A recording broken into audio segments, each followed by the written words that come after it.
माता कात्यायनीची कथा. नवरात्रीची 6वी माळ. देवी कात्यायनी देवीच्या उपासनेचा दिवस आहे.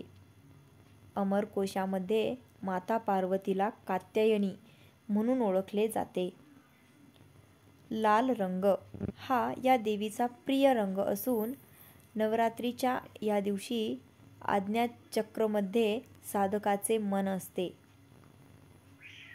योग साधनेमध्ये आज्ञाचक्राचे महत्त्वाचे स्थान आहे. जो तन मन धनाने आराधना केली तर या देवीचे दर्शन मिळण्यास मदत मिळते. या देवीच्या पूजनाने अद्भुत शक्ती आणि अनिष्ट शक्तींचा संहार करण्याची ताकद मिळते. या देवीच्या उपासनेमुळे रोग, शोक, संताप, भय यांच्यापासून मुक्ती मिळते.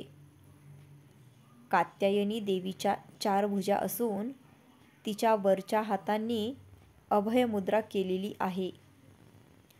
तिच्या एका हाताची वर मुद्रा आहे. उरलेल्या 2 हातांपैकी एका हातात तलवार आणि दुसऱ्या हातात कमळ आहे.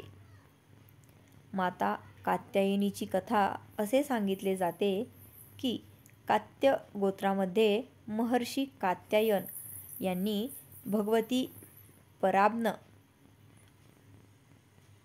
यांची उपासना केली होती. कठीण अशी तपस्या केली. त्यांची इच्छा होती की त्यांना कन्यारत्न व्हावे.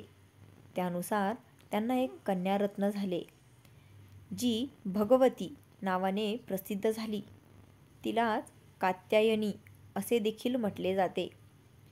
भगवान कृष्णाला मिळविण्यासाठी ब्रिज गोपिकांनी याच देवीची आराधना केली होती. यमुना नदीच्या तीरावर तिचे वास्तव्य आहे. धन्यवाद. तसेच आपल्या मराठी गोष्टींचे पुस्तक या यूट्यूब चॅनलवरील गोष्टी तुम्हाला आवडत असतील तर आपल्या चॅनलला लाईक, शेअर, सबस्क्राईब जरूर करा. मनापासून खूप खूप धन्यवाद. जय माता दी.